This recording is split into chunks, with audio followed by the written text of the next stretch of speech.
Let me just recap us. A dare. What about Dad? Okay. All right. What a... Jen. What about Dad? Podcast.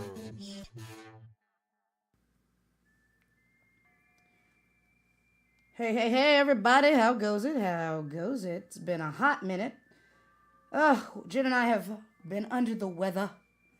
I had some lack of voice. It was like that one demon just, took my voice like Ursula.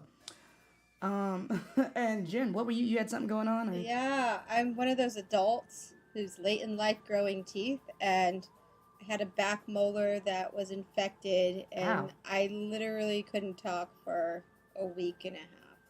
Well, It's damn. been I've been in pain like every day on a That soup sounds diet unpleasant. in the middle of August. Ugh, God.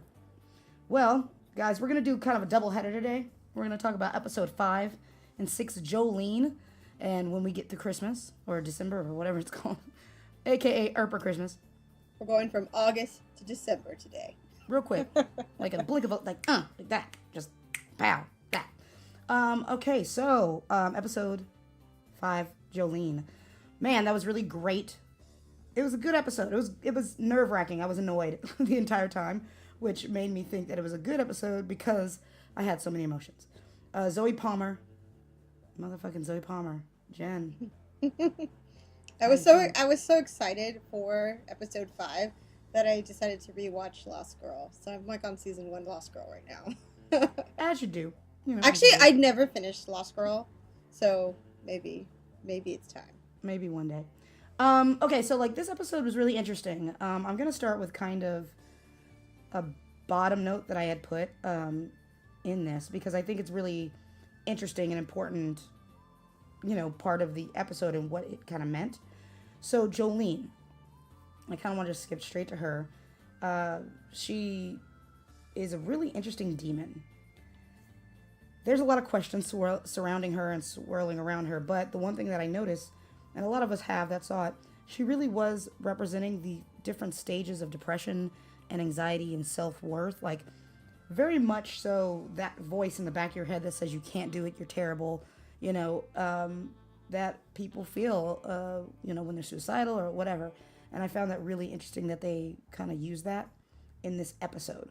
This demon was kind of laying down all the doubts that one would have without saying it. Humans are mean. We can say some really mean stuff, and we may never say it, but we'll think it.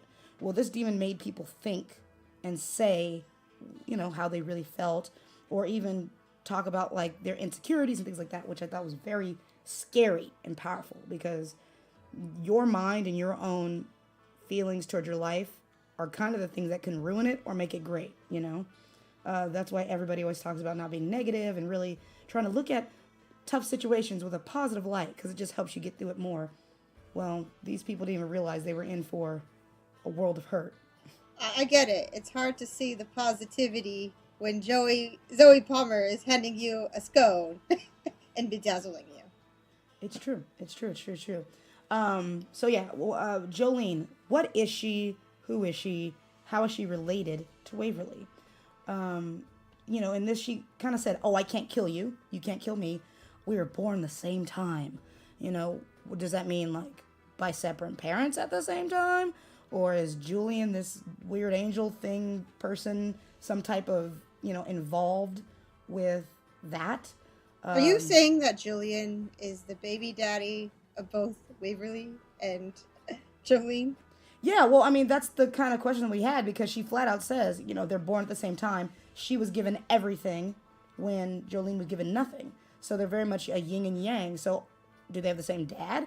If he's an angel, how is that possible to create a demon? Or is he like a Lucifer type demon? You know what I'm saying?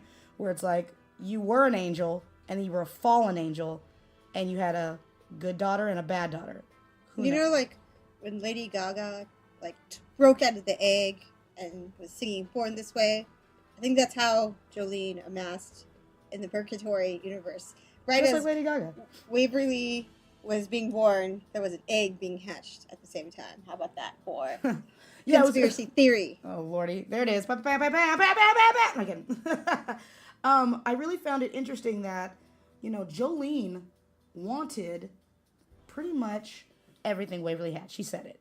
She wanted her family to love her. She wanted her girlfriend to love her.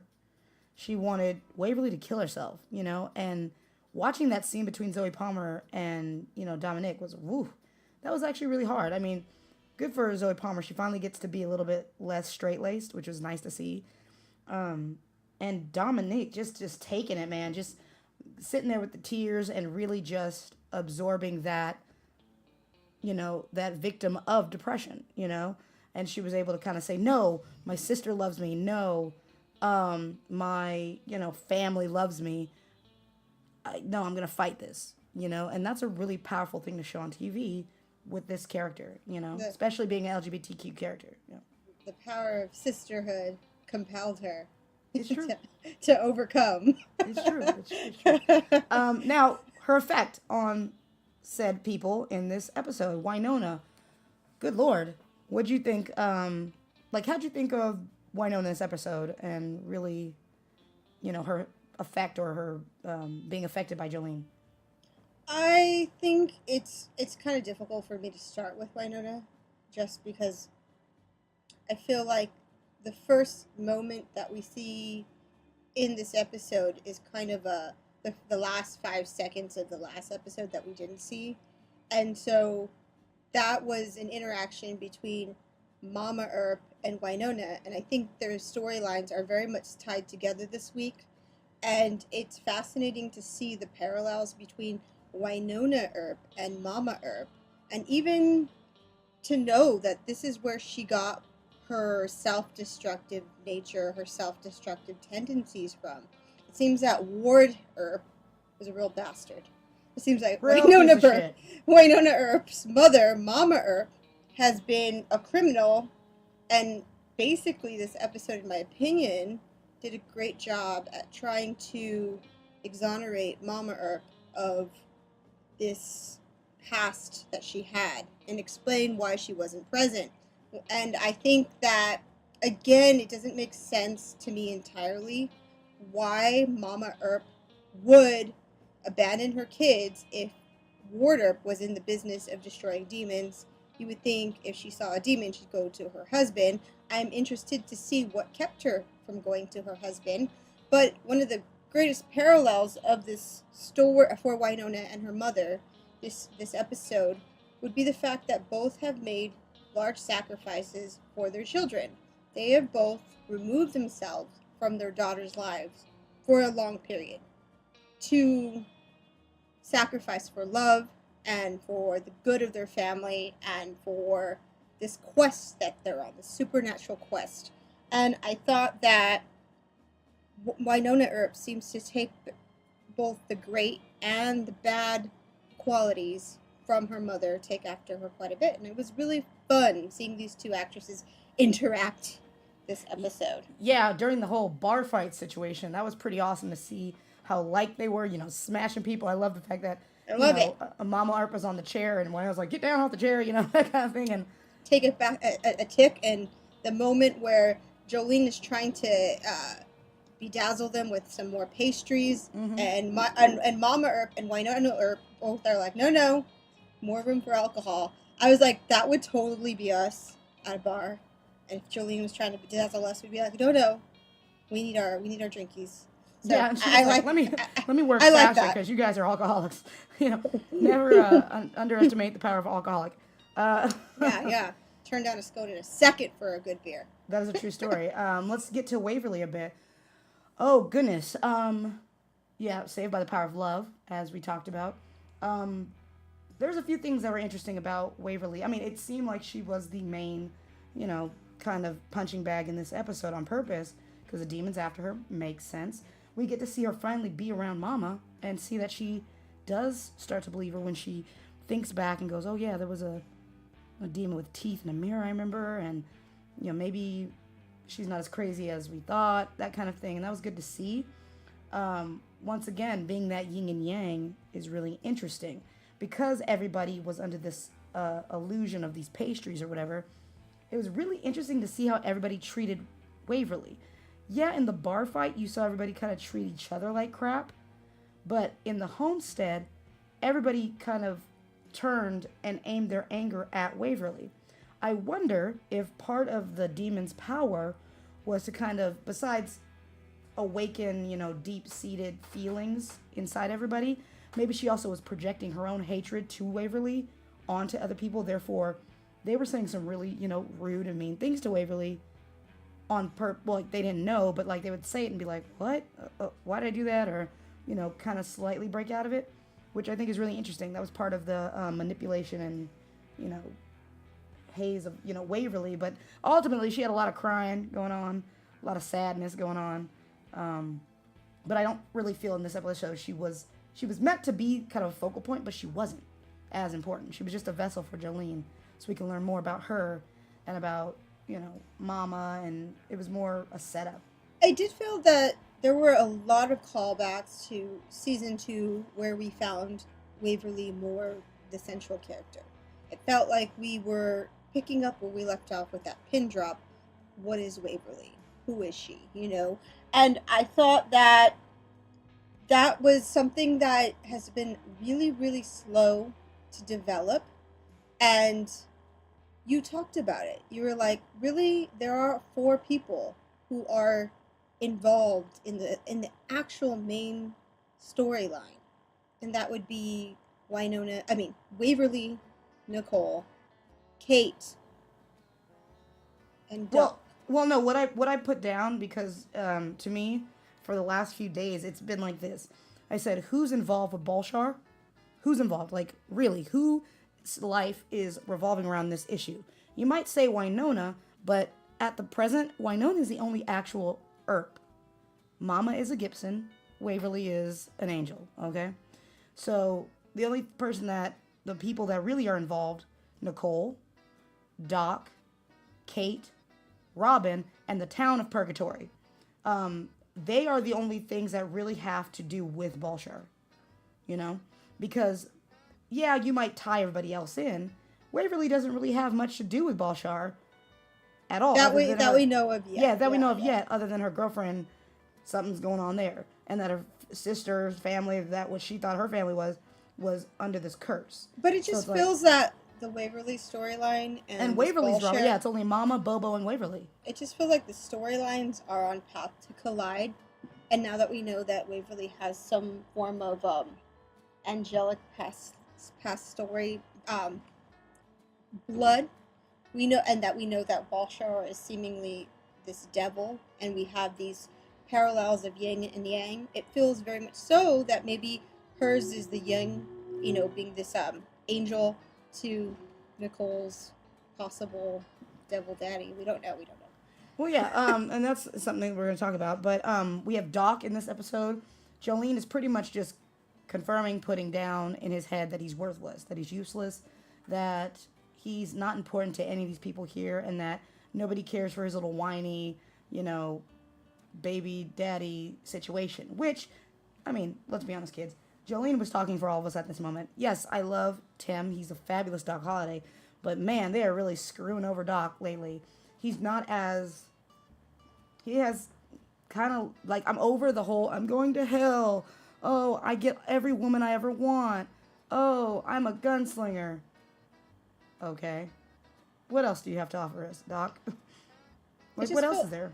It feels that the storyline between Doc and Kate feels so much like Rosita and Doc of last season, but less so, more watered down. Feels like all the growth we saw in season 2 for Doc, where we got to see him being a jackass in the past, and we got to see him grow from that, and now we're reverting back, and it just feels that he's on path.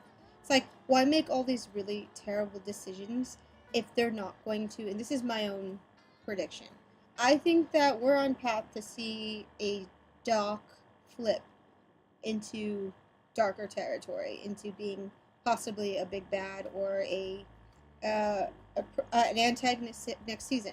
And the reason why I think so, and the reason why I think Doc is so out of character right now, is because I told you, he has the most experience with the supernatural world, and he is making the most rookie mistakes. He was a gunslinger with Wyatt Earp, killing demons way before he ever met Wynonna Earp. He has had the most contact with demons in the spiritual world, and he is just making all these terrible decisions that you would think he would be an expert at this point in his life.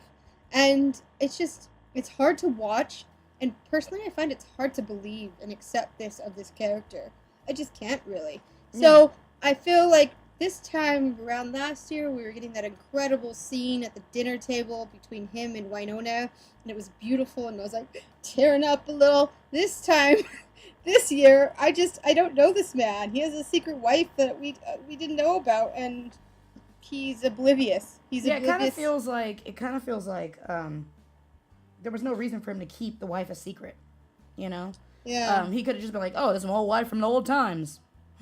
That's gonna be weird. You know, something. Also, the only thing that for me kind of felt good in this episode with Doc is that he did the whole, you know, F you, Bolshar, you can tempt me to go to hell, but if I'm going to hell, I'm taking you with me.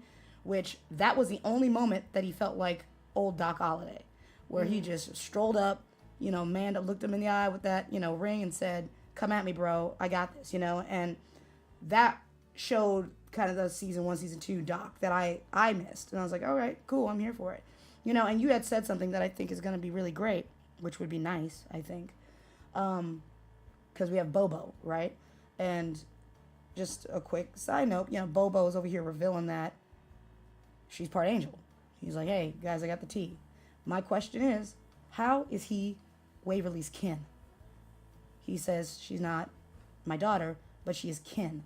So what does that mean now that we know that she's half angel and that, you know, her father's an angel? How does that work? Are they brothers? Is that something like how?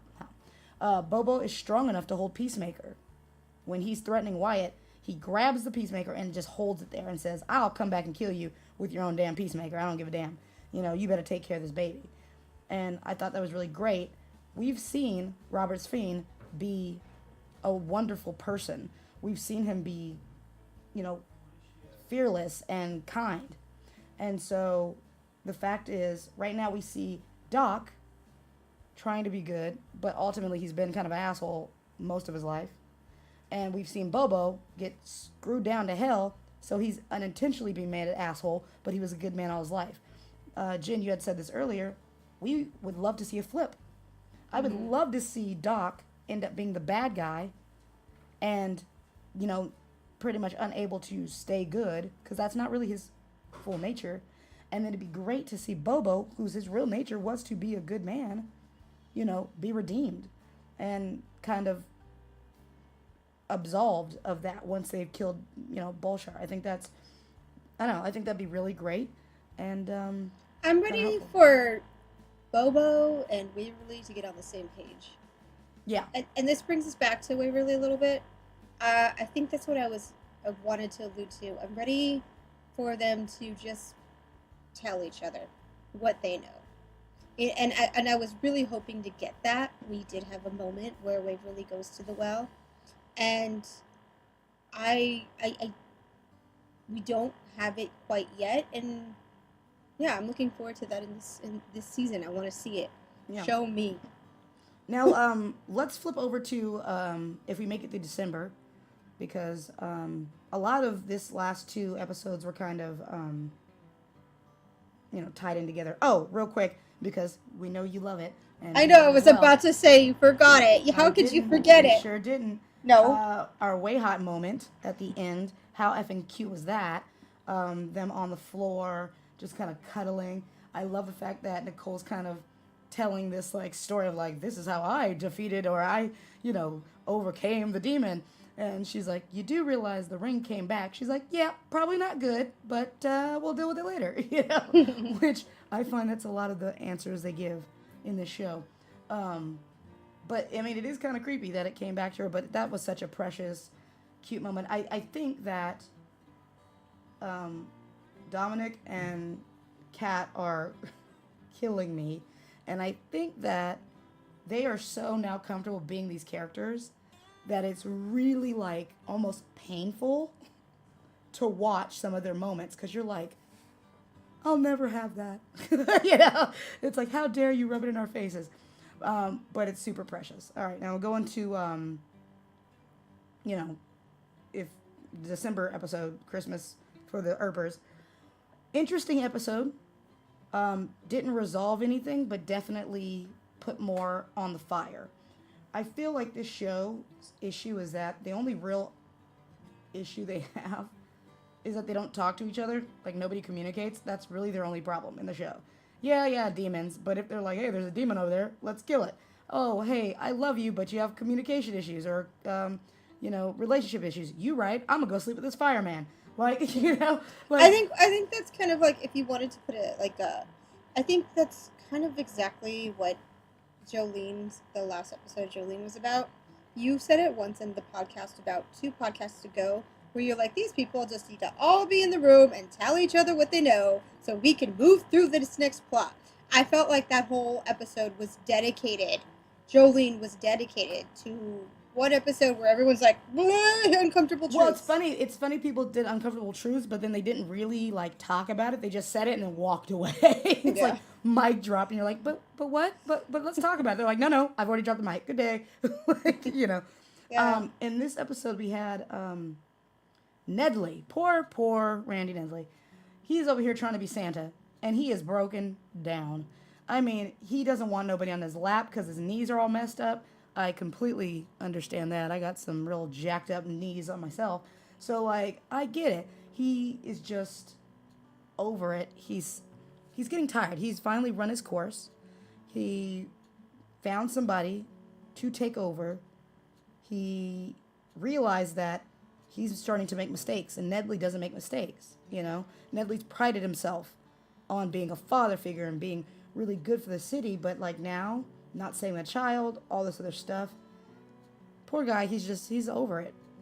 I mean, he did show his strength when the Mercedes widow had him and, she was kicking his ass and he just kind of fought back with sarcasm, and that showed us how badass Nedley is, and it was almost kind of sad to see his, like, realization that he's over, like, he's done, Kind of like, I don't know, watching Batman put down his ears. Commissioner Gordon. He's the Commissioner Gordon. You right. Okay. You real right. Yeah, I would say this show this week was probably about 30% big bad of the week. And the big bad was a demon who was kidnapping all the children of the original families.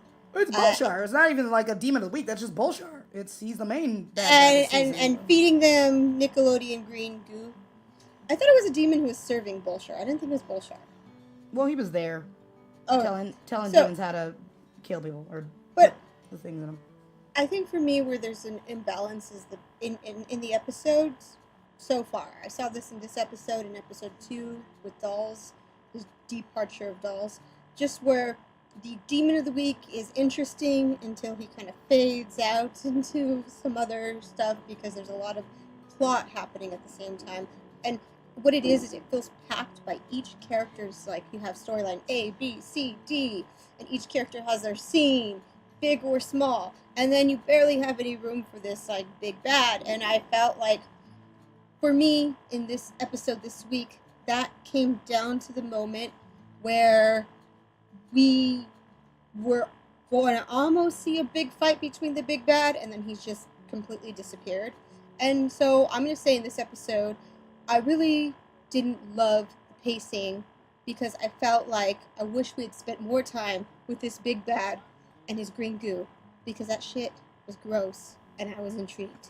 Yeah, no, I'm here for that.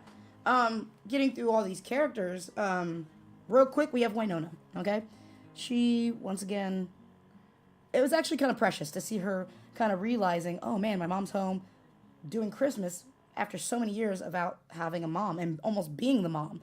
We're finally seeing Waverly and Wynonna be children to be like daughters to their mother, but also still be grown-ups because, they've been holding the house down since she's been gone. So it seems really interesting that mom was kind of giving them that space, but still like, we're doing Christmas, we're doing this, listen to your mother, kind of thing, which is quite nice to see. I like that moment between her and her mother where they're doing the dishes. They have Wynonna is struggling with finding a place for her mother in her life, and they had that little line about like, you're using the water, it's a waste, and she's like, I don't do dishes in a dirty bath.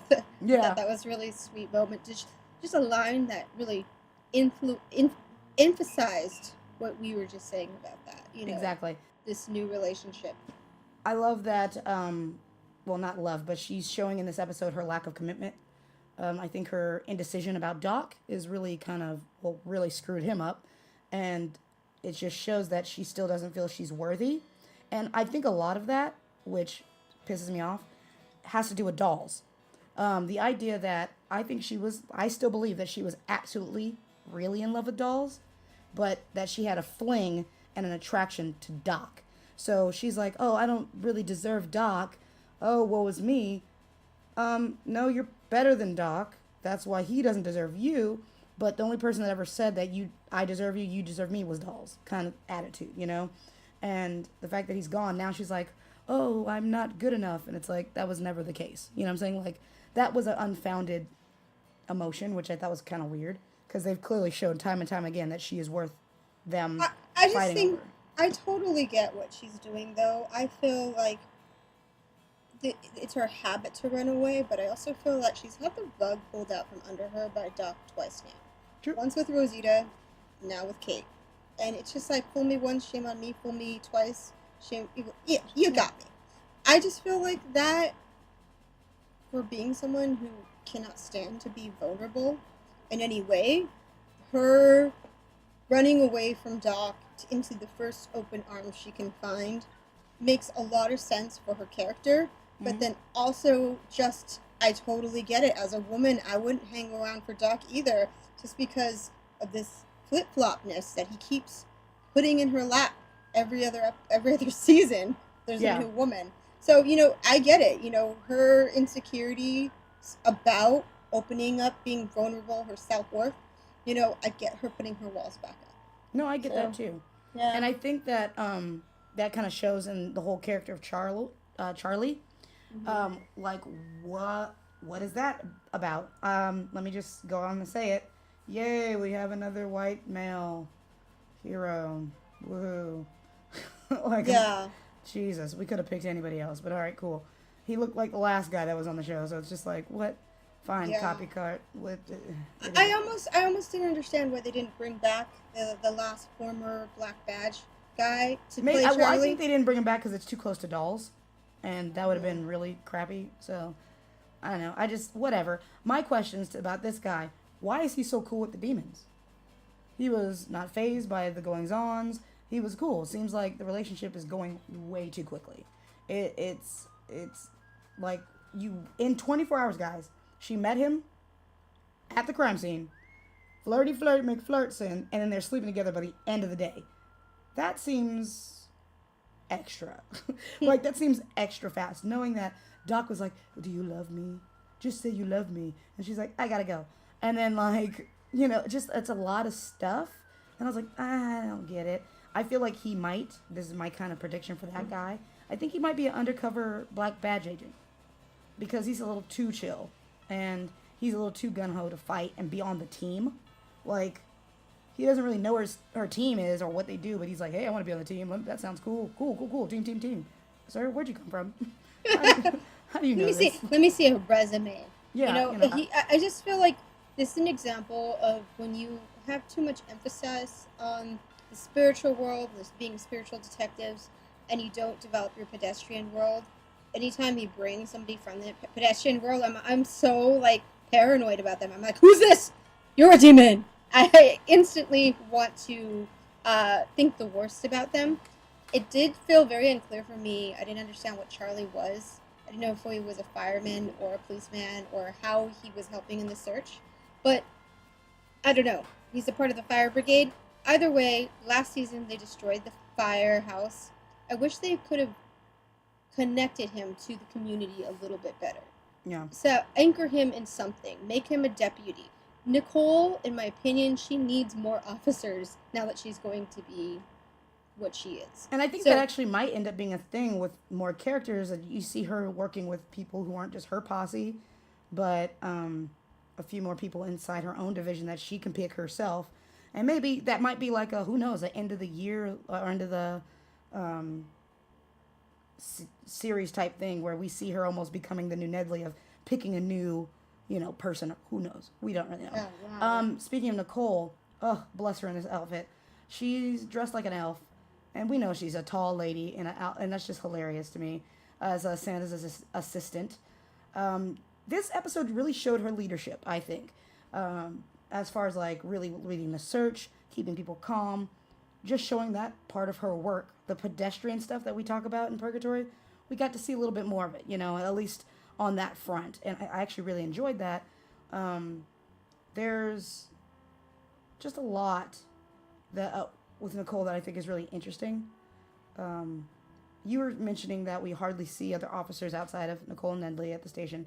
I think we need more officers We do. in the station that she interacts with on a small basis, so we can, when they bring them into her world, it feels less forced. Yeah. I felt Charlie was forced. Yeah, and it's really cool because this episode we saw her kind of taking the reins and really trying to lift up Nedley. She was really, really, really trying to just be like, no, you got this. We all have bad days. It's okay. And I thought that was a really great part of her character that she does share with the other team. And, the thing is, and they're kind of pointing it out, Nicole has a lot to offer to the kind of Wynonna clan. And they do exclude her out of a lot of things. And I think that is unfortunate that keeps happening. Yeah, absolutely. I also felt like watching Nicole's storyline, I was a little like, Alex Danvers would be so proud. It's almost like she and Alex Danvers have the same storyline this season. They both become like Heads of promoted, their- and their father figures leave, and they have short red hair and they're tall. I need that crossover. That crossover. Okay, then we have Doc. Let's get through with Doc in this episode. We see from the get-go, he's just trying to show people he is a man. I think that's a lot of his thing. His masculinity seems to be threatened a lot, hence why he's sleeping with everybody that walks, and he's just looking for love.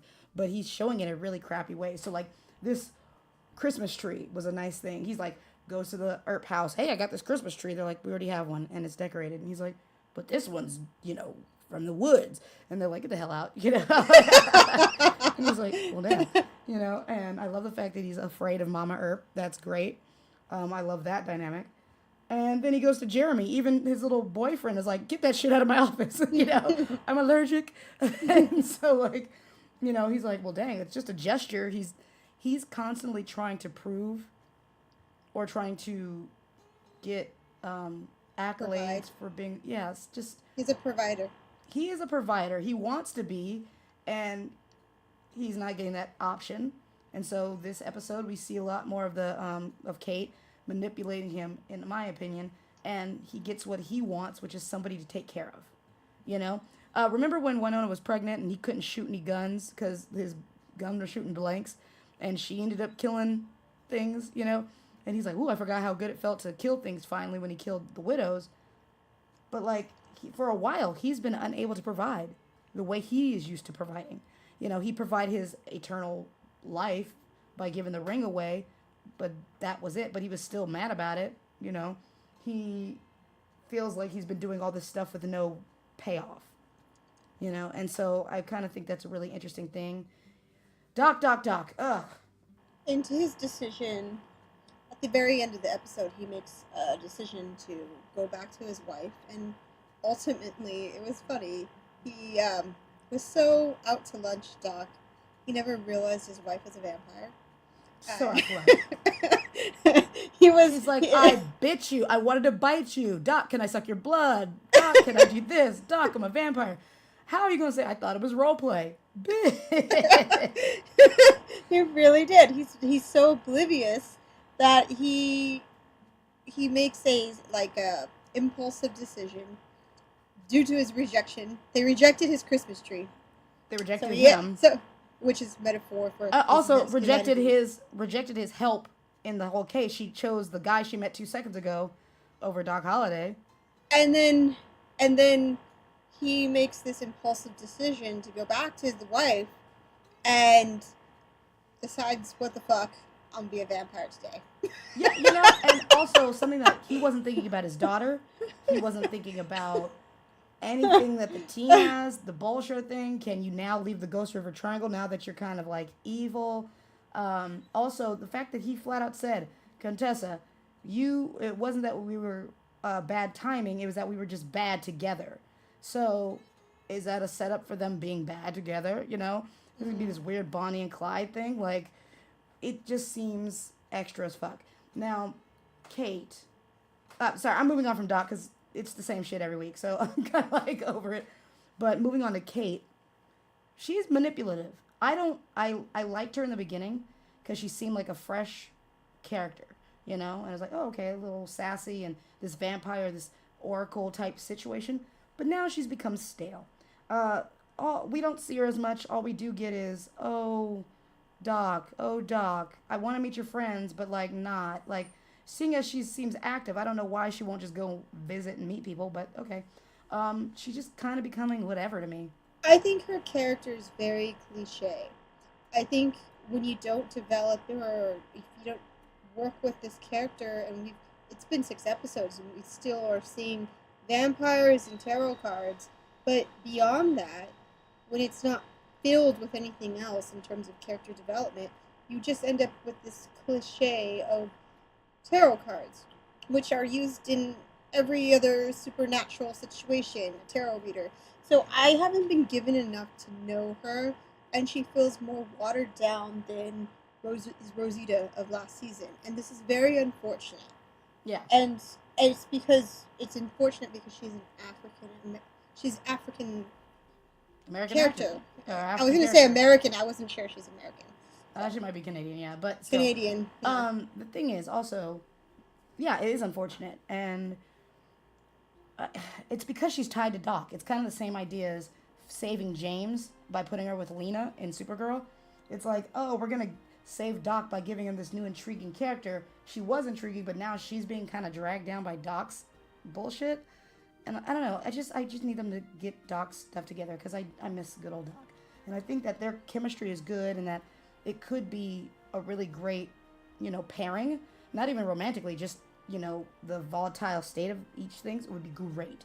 But I don't know. I guess we have to keep seeing it. Next in this episode, we had, who was part of the big bad, we had Jeremy and Robin, mostly Jeremy, Robin being captured. He kind of was playing the big, hero of saving that little boy and going, no, I'll go next kind of thing. We had poor Jeremy, lovelorn and sad, cut off his Doc stash, which, well, welcome back, Jeremy. He's got a Robin stash. It's like a light, yeah, peach fuzz. Yeah, it's precious. It still brings back that innocent thing, and I thought that was cute. Much like girls who get dumped, who color their hair, he shaved his mustache. I'd never heard the term ghosting. Maybe because I'm like old, but I did not know what that meant. I was like, what does he keep saying? Ghosting. You were. I didn't get that. And then do you now know what it is? I do after watching the episode. I've never been ghosted. Because you're always the one to ghost. Oh. All right. Yeah, so what I want to know. Wait. What I want to know is how much green shit did Robin ingest? That's really gonna be a thing. Absolute prediction, but I'm pretty sure that's what's gonna happen. The green stuff, the seeds, the things that they put in the mouths are seeds. The green stuff fertilizes the seeds. And what Robin found, that tree with the eyeball and the blood, that was probably a person at one point. And I think he's gonna try to turn the first people of Purgatory into these tree things. And already Robin was coughing up brown or like dirt. And the fact that he didn't say anything, but we see that green on his mouth, means he's probably not going to be in this show very much longer. It's going to be that sad trope of, I found the boy, he was perfect, but now I have to just watch him and I'm going to water him until I'm gone. This is going to be a fucking tree now. It's going to be like the Chronicles of Shannara. Yeah, it's going to be sad. The love interest becomes a tree. 100%. That's exactly what's happening. Well, okay. this whole I love that whole conspiracy, and if it's true, then the fertilizer, the green shit he was eating was fertilizer, and that fertilizer, as we all know, is poop. So green poop. Thank you Well, for there it confirming is. that. Well, green poop confirmed. All right, cool. And then the last person we had going on in this episode was Mama. I mean, she looked happy being with her girls and being back in the, thing. I loved her bottle opener Christmas sweater. I feel like I need to get me one of those. And then, she actually, I found it really interesting. She goes, hey, if you want to know more, go talk to Bobo. And Waverly then go talks to Bobo. And then, when she has more questions for her mom, she gets upset that Bobo told her stuff. So I'm like, wait, why? I just feel like there's a moment in this episode where they're making the Christmas dinner, and Waverly's like, "So, Mama, tell me about Daddy," and I feel like that's just a moment where the mother does such a good job of ghosting Waverly. She gives her like zero information. I would be so angry if that was me. I would be more insistent. I wish that Waverly had been more insistent in that moment. But as far as the very end reveal, where Mama Earp lets Bobo out of the well in exchange for Jillian's whereabouts. What do you think about that? I'm down for it. I feel like, like I said, I think Jillian is a fallen angel. I don't think he's like true good guy. Maybe like Michael and Xena, how he was like, even though he's angel, he's kind of a dick. I think that's what I think Bobo is. I think Bobo's the fallen angel. Well, I think that they're related. I think that Julian and Bobo are brothers. That's cool. I like that. And instead of becoming a demon, he became an angel for whatever reason. I think that it'd be really good if Bobo would, I don't know, have more to say. Can't wait to see him wreak havoc now that, now that, what's the word? Well, now that he's out. I'm here for it. Let him out the well, give him some turkey. Let's see. I've been very curious about this eating situation for Bobo. It's like, does he eat? Can he eat? Hey, was he lying in his own feces in the well? We never know. I thought that as well. I was like, how long does he go without eating? Because like, if this is the first time he's eating, then does he need to? I have a lot of questions about that. A lot of theories. I've been pro-free Bobo for like the longest time. I'm ready for some clarity in the issue. Overall, what would you rate these 2 episodes? Adair? I'm gonna give them both 7s. I thought that there were some interesting things there, but not a lot going on. I love the niceties of it being Christmas in August. Great. Gives us a little bit of a timeline of the year for them. I want more. I just want more. Like, right now, the only people that I kind of care about are Nicole's storyline. I want to see what happens to Robin, because I'm sure that's going to be so sad. And I want to finally wrap up the Angel situation. It's the same feeling of, like, Doc. I'm over him talking about hell. Like, okay, we get it. You went to hell. Get over it. Like, it's the same thing with the Angel. Like, yes, okay, she's in the Mama Claus outfit, dancing for a girlfriend, because that was awesome. But a few things. She has the angel wings behind her. We get it. You're an angel. You've said it. They've said it. Okay, moving on. Why did he leave? That's what I want to know. Why? And actually, Bobo said something. No, actually, Bobo said something really interesting. And that's what I want to know. He goes, only some people can see where he's at. So it's not a matter that he's gone. He might be frequencing on a different plane. Like, he might be on a different frequency, like a different plane, and only certain people can see him. Maybe Waverly has to let go of something, maybe her earthly thing, or has to go somewhere or get to like a meditation state, and will be able to see her own father. We'll figure that out. Just saying, if that's true, then Mama Earp went to another plane to bang. Just saying. Well, actually, also, I think it's called a Nephilim, where there are angels, at least biblically, angels, there were angels, who came down and impregnated women. And then those spawn did something. Or that whatever. That sounds like a crazy party right there. It's a crazy thing, but yeah, that's like biblically. So like maybe that's why I keep thinking he might be a fallen angel. He's one of those things. This episodes were good. yeah, I'm really here for just like Nicole stuff, becoming sheriff, and seeing how that dynamic works with the city and with yeah, with the city and with what do you call it? The group, you know? And then I want to see, is Mama going to continue to be good? I also think that her and Nedley need some time to act together because that seems like a pairing I'm here for. Bobo, do you? Can't wait to see that. Kate, I just wish that they give her more stuff because she's a good character. I think that she has a lot potential, and I think she can be a good ally or a good whatever. But that whole scene with Wynonna, Doc, and Kate was like, it was awkward. I didn't like it. I was like, this is stupid because like, there's a lot of things that I didn't like about it, but that's besides the point. But yeah, that's how I felt. What do you think? I think that I'm gonna give this first Jolene episode 6, and this episode 6. I really just like the pacing. I feel like there's just too much, and when you have scenes where you have Robin captured, and the climax is Wynonna running into the danger, and then we cut away just to see his mouth have green stuff in it, and you don't know what happened to the demon, and he disappears off camera. I don't like to see that stuff go unresolved. I feel like also I'm giving it a 6, the last 2 episodes, because I feel like in the previous seasons that you and I both we had a harder time when it came to the conspiracy theory. It was harder to predict where they were going with this.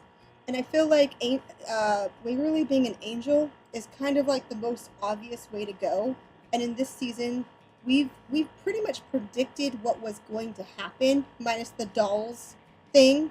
But I feel like the reveal of Waverly's angelic nature was the first place we went when we made these kind of theories, and I think we've guessed quite a lot. So as far as us being surprised, I wish we were more surprised. Yeah. I wish it was just pushed further. I think the coolest surprise, but even though it's like a prediction, because let's be honest, it could very well happen, would be that Nicole is Balshar's daughter, or related to Balshar. I want Nicole to be adopted, maybe, and she didn't know, you know, but then Waverly has already dealt with that, but maybe she was branded, maybe something happened, but I want Nicole to almost have a bad side. Like I said, I'm happy that we got to see her a little mean in Jolene, because we never see her mean or upset. Not really like that. So yeah, I think there should be. And also, I think for me, just like the threads of these characters that they're bringing in, like Charlie and the officer from the Black Badge, if they're not adding to the story enough, for me, they're not like they're day players, right? But the things they're doing to me don't necessarily add to the episode, and I think you could do the whole episode without Charlie, without Nick Collins from Rookie Blue, and I would probably get more from the episode. Yeah. I wish they could strip back and you'd find you'd have more content. I would like to stop adding characters so that we can catch up on the storylines that we have, and then add characters, you know?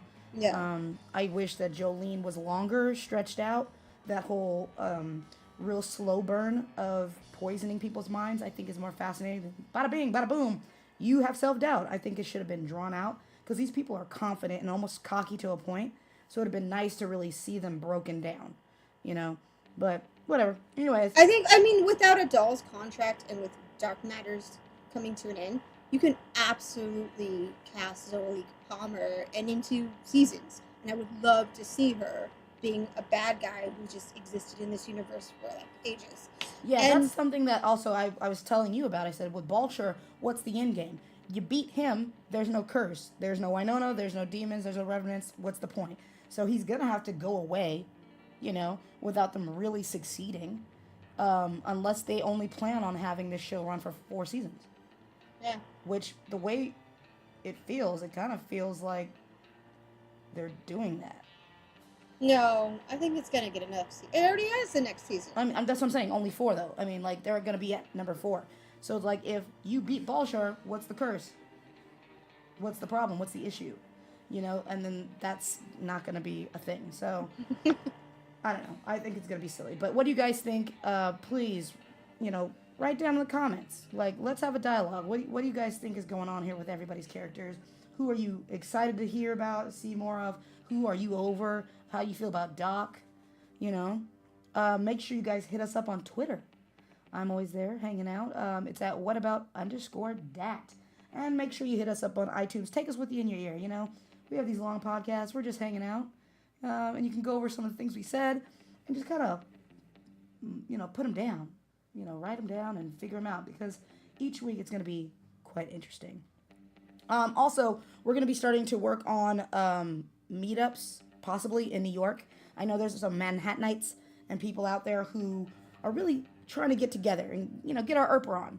So maybe like once a month or whatever, or on the big episodes, possibly, we could, you know, start getting meetups and do events and stuff out here. So just keep your guys' eyes and ears peeled to our page, and we'll let you know the recent things. Jen, anything you got to say? No, that's it. I really enjoyed casting today. Thank you for this. All right, well, have a good one, guys, and we'll see you later. Hey, guys, thanks for listening. If you want to take us on the go, we are now available on iHeartRadio and iTunes. And if you feel like chit-chatting, feel free to slide on over to Twitter at whatabout_dat. Hope to see you soon.